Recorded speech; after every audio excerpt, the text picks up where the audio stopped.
Hey everybody, Real World Prepper here. Thank you for being here on a Friday afternoon, muggy, hot Friday afternoon.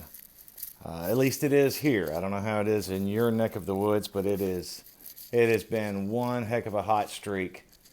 I'd mentioned in a couple of videos past where we hadn't had any rain in a long time. It's been very hot. We got a couple of different heavy showers. They didn't last terribly long, no more than an hour, but at least a couple of them did us a little bit of good. We could stand to have some more of that and a break from this heat. So, who are we listening to these days? Who are we listening to? What are we considering to be valid and valuable and truthful information? And what are we not considering to be that? You know, there are a whole lot of people, influential people. Now, when I say influential people, these aren't people who influence me necessarily, and maybe not you guys, but a large portion of Americans find themselves influenced by people in the entertainment industry. Artists, singers, songwriters, actors, actresses. Radio personalities, etc., etc. And of course, as we well know, many of them, dare I say the majority of all of them, of all of these influencers that are, and not just that, but YouTubers and other folks, but of all the, we'll call them influencers, those with a large following, again, be it TV or music or radio or the internet or whatever it is, those with a large follower base, of them, the ones who are talking, vast majority, are speaking all of the liberal left talking points. And I use that term too, just to break it down simply. Liberal left, the right, the left, etc. You guys know what I'm talking about, okay? And I think if you've been on this channel long enough, you know that I don't find myself in either of these groups. Yes, I tend to lean more conservatively without a doubt, but nonetheless, I don't consider myself a Republican or a Democrat or a liberal. Obviously, I guess I would say I'm a conservative to some degree. But at any rate, the ones who are doing the most talking are obviously speaking about, how ridiculous we are if we don't wear masks and we don't social distance and we don't self-quarantine and if we've got a problem with how our economy's been shut down and how, sure, some businesses have to fail for us to beat this disease. And then, of course, at the same time, you can use your logical brain and you can look at the numbers. And I mean even the numbers that are put out by the CDC, the WHO, the U.S. government, etc., if they're to be trusted, okay? Now, these are the numbers that they're putting out to add to the reason why we should all be so concerned and wearing the masks and all this stuff with COVID-19, which I am not denying exists, okay? But I am of the camp that it is nowhere near the problem that is being sold to us, okay? I have asserted that from the very beginning. I think in the very beginning I actually was of the camp that I'm not sure really what to make of it. But as time goes on and more information comes out, I've certainly developed the opinion, the unpopular opinion, as far as mainstream goes, that this thing is being manipulated and driven by different goals. Let's just say driven by different goals and different agenda at hand. It's not truly about saving lives because there aren't that many lives that are at risk. Okay, 145,000 people as of today, I believe, is the number that have died allegedly from COVID. My very own father was tested positive on Monday or Tuesday. I don't remember. He had a scheduled knee surgery that was supposed to take place this week, that did take place. And so as a precaution, they tested him. It was positive. So they said, okay, we're going to test you again tomorrow to make sure, just to make sure it's not a false positive. Well, okay. And he got the results back the same day, by the way. Interesting, because some tests take, a week, 10 days. I don't understand the difference. So anyway, he was tested again the next day, and lo and behold, he was negative. So that was a false positive. Mistakes happen in every industry, but come on. I don't know. I don't know what to think of this. other than to say that I believe that this is being manipulated. We've also heard all these cases of, and I'm sure you've heard some variation of this, nurses sending in tests that have never even been swabbed by anybody, putting fake names on them. They all come back positive. I know examples firsthand from two people that I know firsthand. This is not secondhand knowledge or information. This is firsthand from the horse's mouth in two different occurrences where someone was tested. They tested positive. And then after their quarantine and et cetera, they were tested again. And every time they tested, it was sent in as a new case. Added to that greater number as a new case for COVID-19. So obviously, there's some fishy stuff going on here.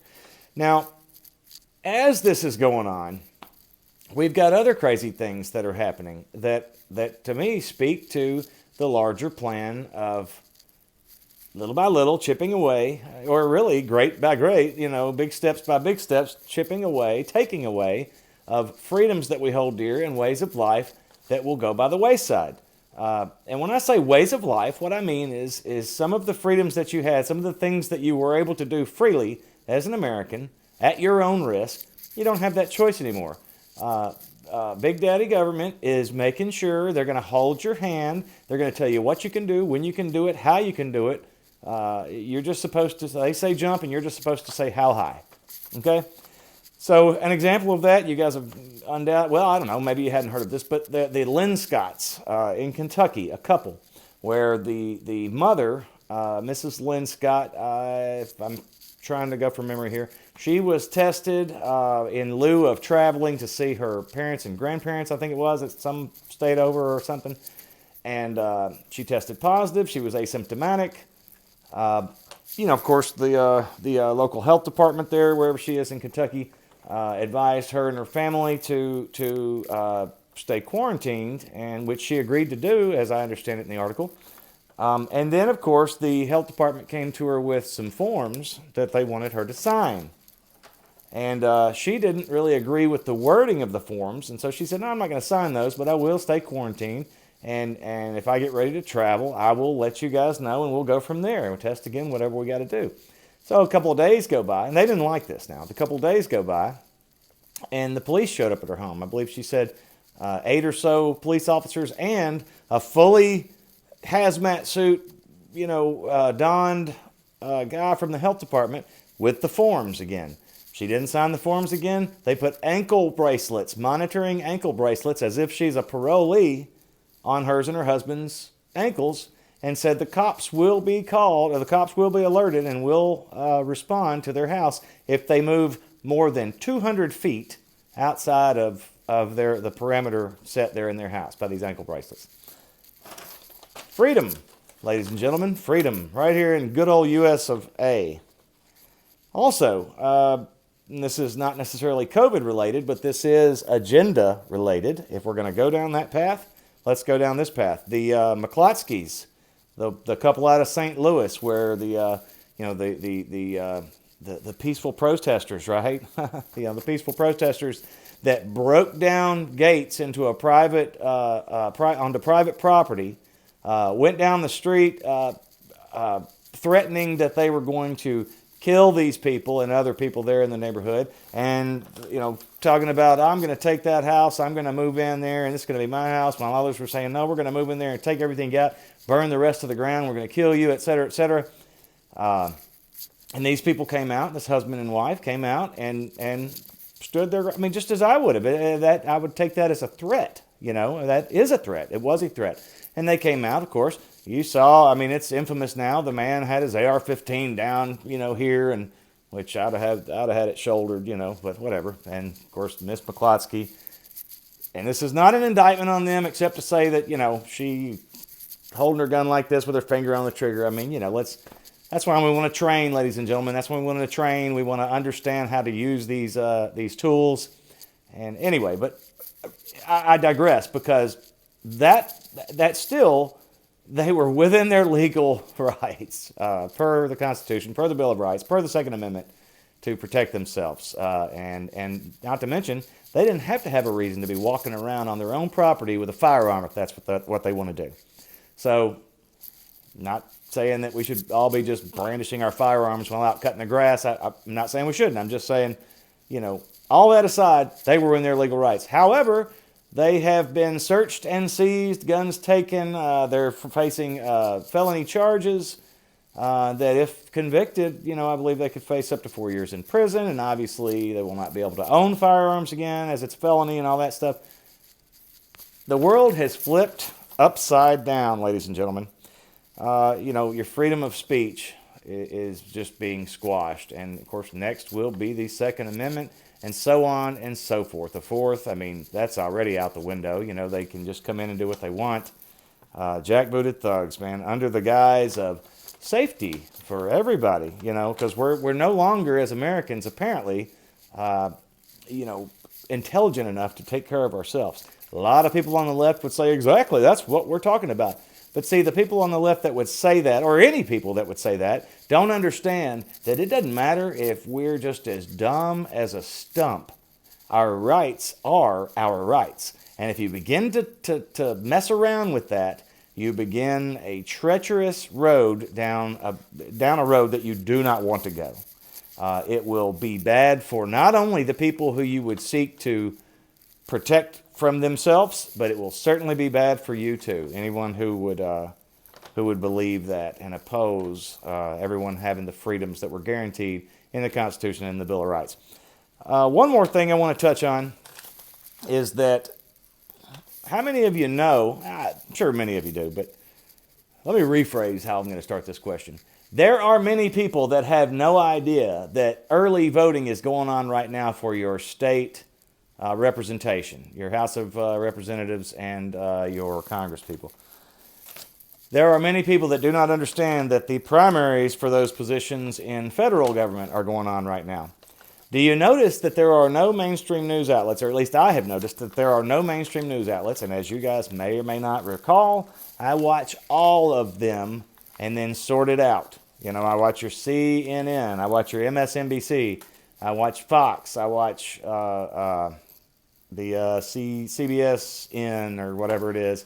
I try and watch as much mainstream as I can, not all day long, but when I'm looking at news and gathering news, I look at it from every angle.